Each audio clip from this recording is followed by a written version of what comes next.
السلام علیکم ورحمۃ اللہ وبرکاتہ۔ ویلکم ٹو اذان خان ملل آفیشیل چینل۔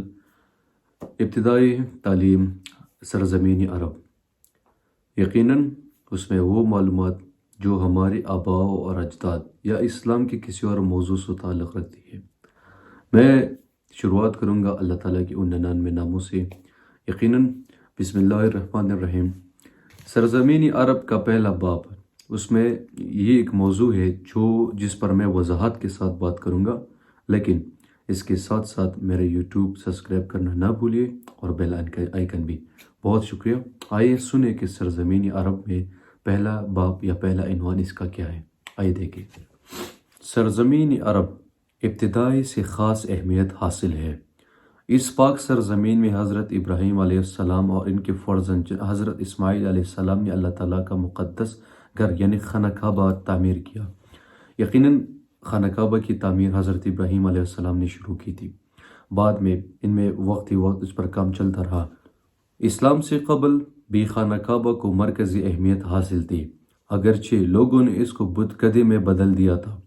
یقیناً ہمارے نبی کے آنے سے پہلے یہ اپنے وہ چیز کو بیٹھی جس چیز کے لیے اللہ تعالیٰ نے ان کو بنایا۔ لیکن آئے سنتے ہیں، یہ جزیرہ نما عرب براعظم ایشیا کے جنوب مغرب میں واقع ہے۔ اس کا رقبہ 31,08,000 کلومیٹر ہے۔ اس میں 3 بڑے صحرا ہیں۔ آئے اب صحراؤں پر بات کرتے کہ صحراؤں کے بارے میں یہ کتاب کیا کہتی ہے۔ نمبر 1، صحرا بالخالی، صحرا دہنا، صحرا النفود۔ اب اس کی وضاحت پہ بات کریں گے کہ صحرا انقدان کا شمار دنیا کے خوش ترین صحراؤں میں ہوتا ہے۔ صحرائے زیادہ تر خشکی ہوتی ہے۔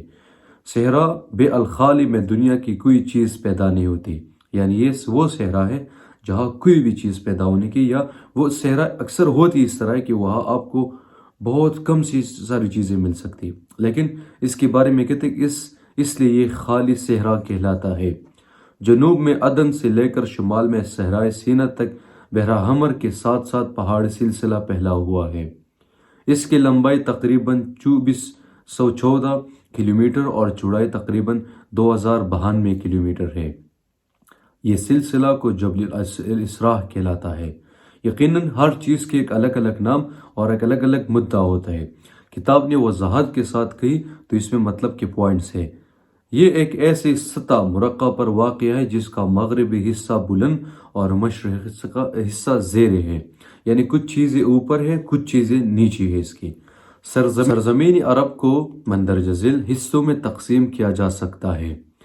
حجاز، یہ شمال مغرب کا علاقہ ہے۔ اس مشرق میں نجدہ کا پتھریلا صحرا بھی واقع ہے۔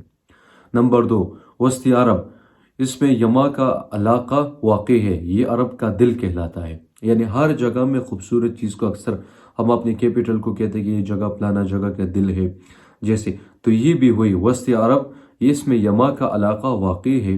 یہ عرب کا دل کہلاتا ہے۔ ہر جگہ خوبصورت چیزیں اللہ تعالیٰ نے بنائی ہے۔ جنوبی عرب، یہ جنوبی عرب میں یمن کے علاقے پر مشتمل ہے۔ یہ زرخیز علاقہ ہے۔ اس سرزمین عرب پر اپنے گہرے نقوش جوڑے ہیں۔ اس کے مشرق میں بحر ہند کے ساحل پر حضرت موت کا صوبہ واقع ہے۔ دیکھیے یہ بھی اسلام کا ایک موضوع ہے تاریخ کے ساتھ ساتھ۔ مشرقی کونے میں عمان اور اس کے شامل میں بحرین واقع ہے، یعنی یہ سعودیہ کے آس پاس۔ آپ لوگوں نے کہ بحرین اور سعودیہ کے بیچ میں صرف ایک برج کا فرق ہے، ایک ہی پول ہے۔ اگر جس کو وقت ملے ضرور ان چیزوں کو دیکھیں۔ یہ ہماری تاریخ ہے، ان سے ہماری آباء اور اجداد کی وہ روایات جڑے ہوئے ہیں۔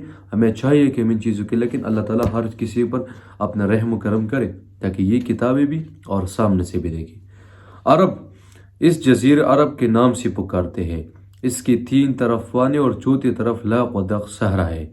اس کے مشرق میں خلیج فارس، مغرب میں بحر حمر، شمال میں شام کے صحر اور جنوب میں بحر ہند واقع ہے۔